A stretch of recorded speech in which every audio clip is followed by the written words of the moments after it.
Hi, my name is Alyssa Whaley. I'm a small town girl from Alabama, but I moved up here to Colorado Springs back in 2012. But this year, I met this really remarkable young man. His name is Kevin Crowe. He has this story to tell, and honestly, when he first told it to me, I didn't believe it. I thought, how can one person go through so much and still have such a positive outlook on life? The things that he has been through is something that you would read about, and I guess you could compare it to Michael Orr's story. I mean, something so far-fetched that it seems like it would never happen to anybody that you know. But through his story and him writing this book, I know that it is true. I know that every word going into this autobiography is what it really is. See, Kevin, you can look him up. I've done it. I've researched him. You can go back through tax returns, anything. He's never belonged to anybody. Nobody's ever had legal custody of him. The government's never taken him in. His story is one that's worth being heard. It's something that's worth being told. See, a lot of us have a story that needs to be told, that needs to be put out there. But his story is something that could get him to a better future. He struggled all his life, taking care of people that he had no responsibility of taking care of, putting his childhood aside to take on other people's children. See, with him, it's not about himself. He cares about other people more than himself. No matter what he's been through, no matter what he does, it's always, how can he improve somebody else's life? So with this video, it's putting all that back on him. This video is what could take him to the next level. This could make him into something so much more. And to me, if this is what helps him, promotes him, gets him out there, it's worth it. Because at the end of the day, God blesses us in many ways. And this might be his blessing. Okay, so today I'm taking Kevin to the place where he grew up at. He's almost here on his lunch break, but instead of us going out to eat, I went behind his back and I got his cousin's number out of his phone. And I called her and I got the address to where they grew up at.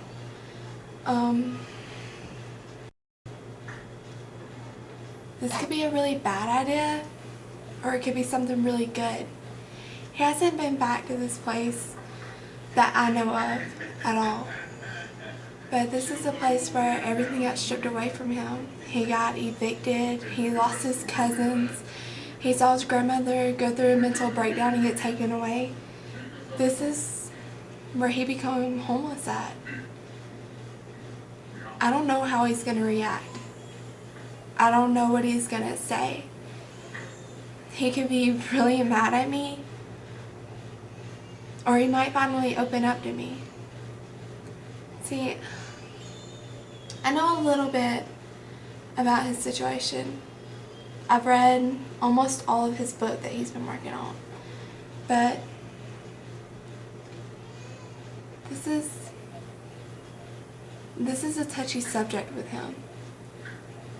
I don't know how it's going to turn out. But what I do know is this could help him. I've been recording him for over 2 months now. He thinks it's just so he can watch himself since he has a broadcasting degree, but it's not to help him with his broadcasting. It's kind of like a timeline.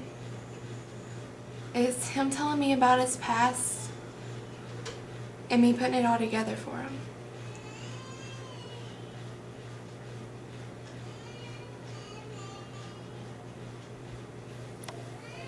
I just hope it works out for the best, and I hope this helps him and it doesn't hurt him.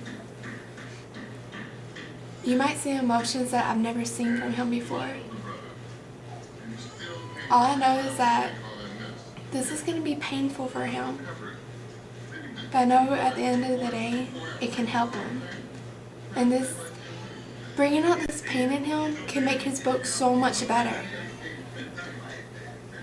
I just hope he realizes that I'm just trying to help.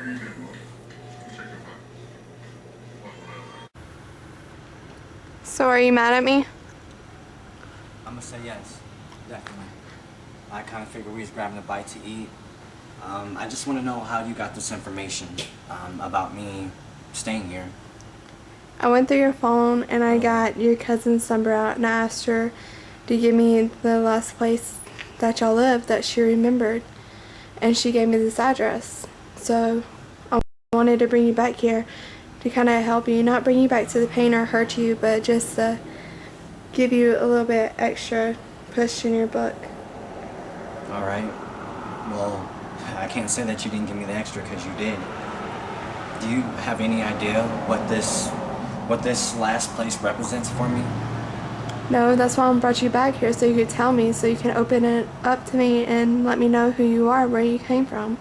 Well, I've always thought who I am has never mattered, but where I came from does, and this is where I come from. My grandmother raised 9 grandkids in this apartment too here. Disability, we were on every government type of assistance you can think of. What more? What brought you here? Why here? Before we landed in this place right here, we were at least evicted 4 times. And the reason due to that is because my grandfather decided to be selfish one night. It was supposed to be a barbecue, a nice barbecue. My grandmother liked doing that stuff for the people who were about to be incarcerated or the ones that were just getting free. So my grandfather he woke up extremely in one of his moods that morning and was drinking from sun up to sundown. So he just didn't want to stop there. He decided he wanted to get into an altercation. He physically got beaten, so I think that stunted and killed his pride. But that didn't stop there though. He decided to go into that house, the house that I came to before I came to any of this. There was something in his eyes that night that changed. It changed him that day. I tried to put my hand around him. He threw me off like if I was just a little dog. Walked behind that man, turned him around, and then inserted a 12-inch hunting knife inside that man's abdomen. I sat there, watched that man drop to his knees. That right there changed my life. 5 days later, that poor man died. My grandfather was hit with second-degree murder. We were evicted. We had less than 48 hours to clear our home. So we got spread it around and many apartments broken down. That's how I ended here. In your book it says that the reason why you're scared of dogs is because when the police came to pick up your grandfather, it was 2 canines that drug your grandfather out. Oh yes, 2 of them. Teeth just so sharp like jagged rocks. I sat there and just watched my grandfather, the man who told me don't cry, I watched him weep. I can tell right now you're showing more emotion than you ever do. Is that why you're not able to cry right now? Is it because it's embedded in you not to? Yes. A man who beat me physically, killed me emotionally, told me don't cry. That you can't change the situation that's going to happen in life. And I sat there and watched him be drugged out and cry.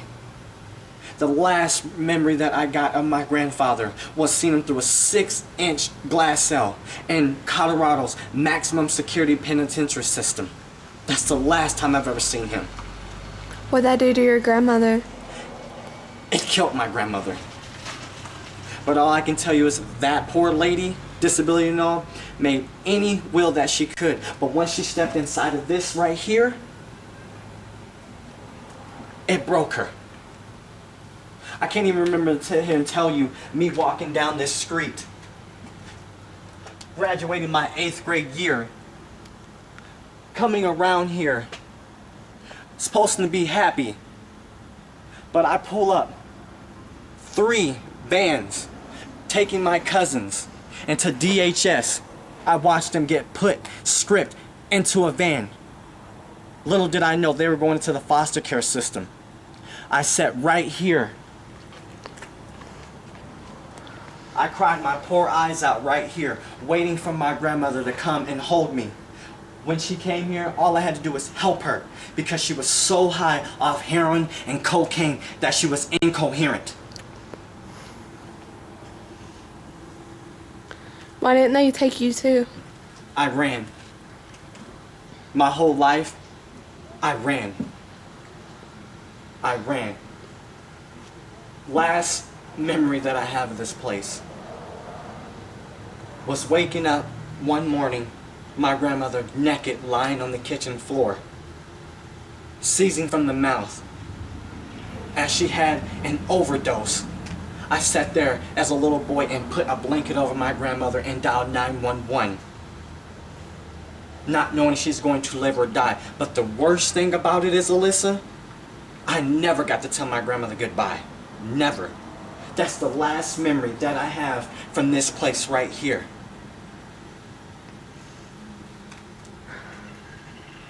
I've been going through a lot of your stuff while you've been at work, trying to figure things out and piece and put things together. I've done a lot of research on you and your past and the things that you tell me, just to check out and make sure that, you know, none of it's made up, that it's all the truth. And from tax returns to everything, you never belonged to anyone. No one ever claimed you.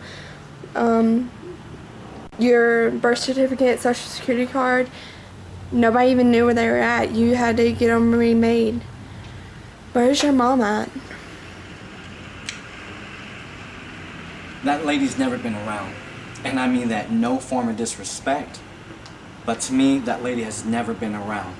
A mom is a person who picks you up when you're down, who wipes the tears from your eyes, that tries their best to not allow you into these circumstances. She's never been there. The only thing that I can give her credit for is that she gave me birth, that she helped give me life. That's the only thing that I can say she's ever done for me. Your mom has said, well, I can't even call her your mom, your biological M word told you some really messed up news on Mother's Day of 2013.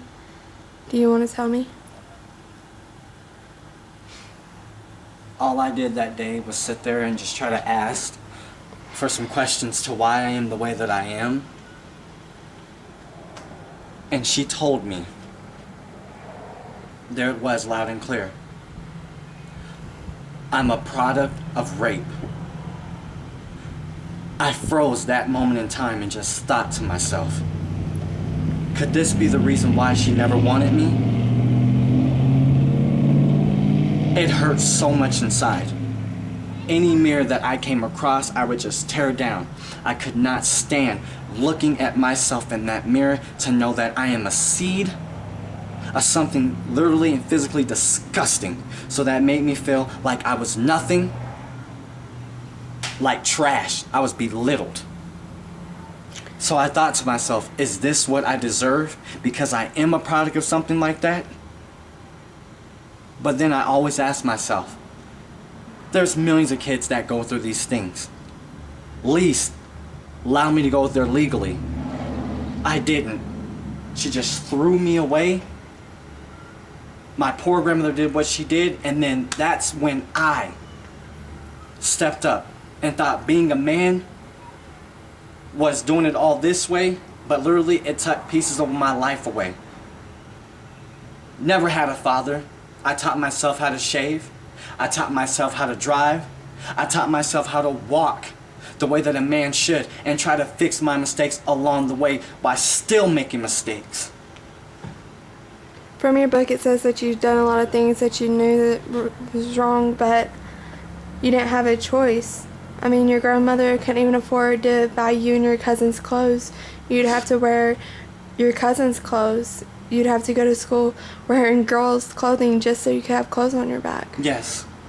Then it got to a point to where kids made fun of me so much that I would break into locker rooms and I would steal jeans. I would steal their belts. I would steal their shirts. So I can say that I don't walk around wearing girls' clothes no more.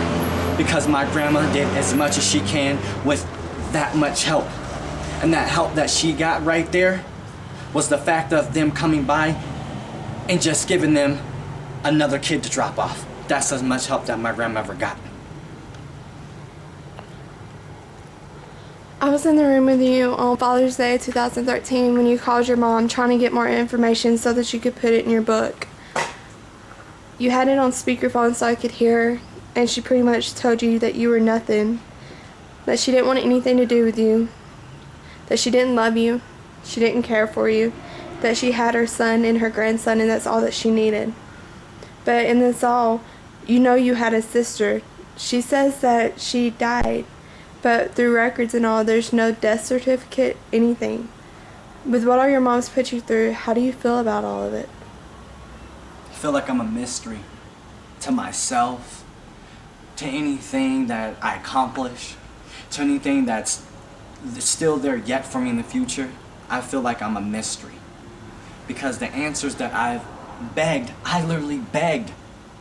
I shouldn't have had to beg the person who gave me life to figure out who I am. So all I go from was from what she told me.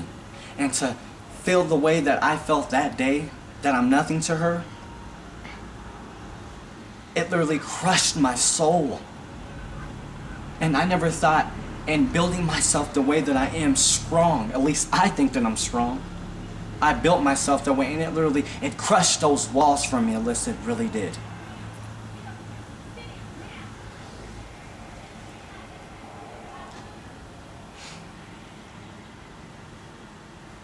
No matter what I do, will ever be perfect for her. And the way that I was raised, we will all make mistakes. But I'm always going to be that mistake that literally dents her heart to where she can't forgive and even give me the right answers. Me and you are both really, really strong in our faith. We both believe that God gives you your set of cards. He doesn't ever fill your plate of anything that he doesn't think you can handle. So with knowing that, do you realize that God made you for a reason? That he put you here for a reason? Whether it's to write this book and inspire other people's lives? I would say yes, Alyssa, and not for my self-worth. But to know that if I have to suffer for just if I touch one person in this world, then that damage that I had to go through will help other kids understand through my mistakes, through my journey, through my slips, through my agonies and pains, to know that you're not going through it alone. I am not a one who's going to tell you I understand, because literally deep down, walking through that door every day, walking 9 miles to school, back and forth, I can say that I understand where they come from, Alyssa. I do. One person that you talk about a lot is Michael Orr. In a lot of ways, y'all's stories are kind of the same, but to me, yours is a little bit more far-fetched. You've been through things that he hasn't. At least he has some pictures with his mom. At least he has some pictures growing up. You don't have any pictures of yourself growing up. The first picture that you have of yourself is of you running track in high school. How do you feel about the whole situation with your story compared to Michael Orr's? Well, first off, I definitely ain't taking nothing away from Michael Orr. That is a courageous young man, and I'm so proud and amazed that he got himself to the National Football League. We need more stories like that. That is a great, outstanding man. He even touched my life. But where I feel the difference comes in is he had a little way more help than what I've had. He at least had that mom that he has a picture or anything with that he has to remember. I have nothing. I have no memories to how I gotten here. I've never even said Happy Mother's Day. I've never even said I loved her. And one, I've never gotten myself to NFL. I put everything that I worked for into other people and just let my self-worth go away. It took me to the age of 19 to forge myself into high school, to graduate, to understand that now I'm worth something instead of putting everybody else's needs before mine. Now, since I know a little bit more about your background and all, it was a huge accomplishment not only for you to graduate from high school. You were the first person in your biological family to graduate from high school, but you're the first person ever in your biological family to graduate from college. Not only did you graduate from a college, it was a university, one of the top universities in the United States. How does that make you feel? Makes me feel like I'm at least a little bit something. To hear those names, Kevin Crowe, to know that I'm not going to be always in their shadows. I may carry a little bit of their blood, but I know when I look at my degree through my success, at least to myself or success, that I'm tired of running from what they have ran from. That I worked myself, like I said, I graduated when I was 20 years of age. Kids graduate high school at 18. I got done at 20 years old. I pushed myself. I forged myself into high school because I had no guardianship to even claim me. That's how much I wanted it. I wanted to be somebody. It literally took me 30 days in a juvenile system to understand if I don't get myself together, I will be another statistic. And I'm not just talking about a black male, but I'll be another statistic. I know you don't want to go into detail about this, and I'm not expecting you to, but here a few years back, you got stabbed and almost lost your life. You almost died. You were on your deathbed. Do you realize the significance of your life? Yes. If God didn't want you here and God didn't want you to tell your story, you wouldn't be here anymore. After being stabbed and all, how did that wake you up?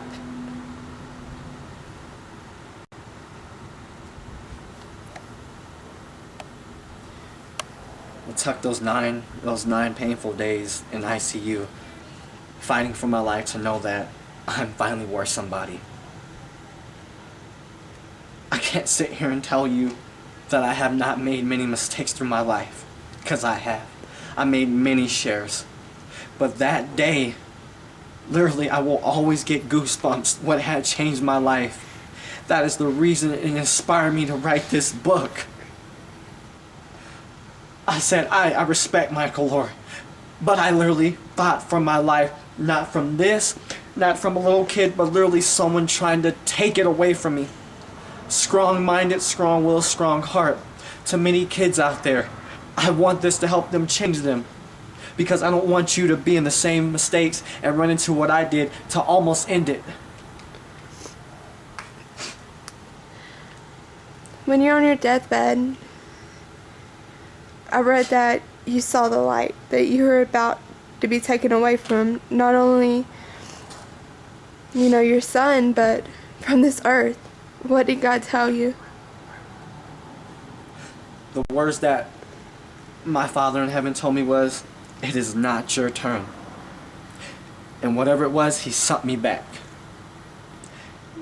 And I vowed to start making changes in my life. Even when I got out the hospital and they told me, you should not go back to your university and graduate it, I went bloodied and all. And I got that degree. I got it. So, to anybody out here that may see this, that may view it, I want you to know that this is more than who I am. This is about the future.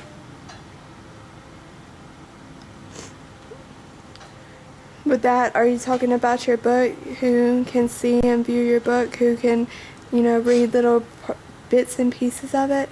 That you hope that they can take it and that it inspires them? Yes. I may write this book and I may just write it to write it. May write it just to fill a little void in my life, to make me feel a little strong. But like I said, if I just wrote it and I just dropped it and one person read it, and that person found me years down the road and said, hell, your book helped change me, then I felt that I did my piece on God's earth. Is there anything else you want to say? I don't know what's going to happen in life. I don't. But what I do know is that I will always give my Lord Savior his credit, and that I'm willing to make a change. That if this is what I needed to wake me up to become better, then I'll walk through this road yet again. For my son, for other kids, don't have to fill the void in these shoes.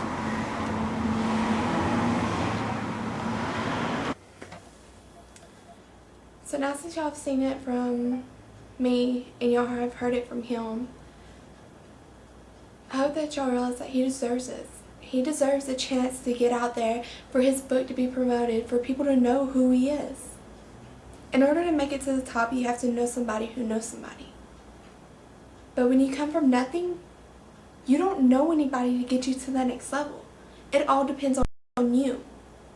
And with this video, I hope that this gets him to where he wants to be, that this gets him to that next level. Everything that he's been through, it had to happen for a reason. There has to be somebody out there who needs to hear his story, so they know that, no matter what you're going through or how bad it may seem at the time, you can always take a step up. You can always do better. It just depends on how bad you want it. I know how bad he wants it. I hear him talk about it all the time. This is all he ever dreams of. He doesn't want to be famous. He just wants to help other people. He just wants other people to hear his story so they can look at it and know that, if I need somebody to talk to, I know that I can call him at any point in time. That's all that matters to me. I just want him to be able to fulfill his dreams. No matter what it may take to get him there, I'm willing to do whatever. This is bigger than the both of us. But with everybody's help out there, there's no telling how far this may take him. I'm not doing this for any reason for myself. This has nothing to do with me. I don't want any recognition for it, none of that. I just want him to get where he wants to go. That's all that matters to me. When you're with somebody that you love, you will do anything to get them to the top. It doesn't matter what you have to sacrifice or what you have to do to get them there. You will do your best. And with him, I just want to push him to that next level. I want to get him to that next step. And by this, I hope this is what gets him there.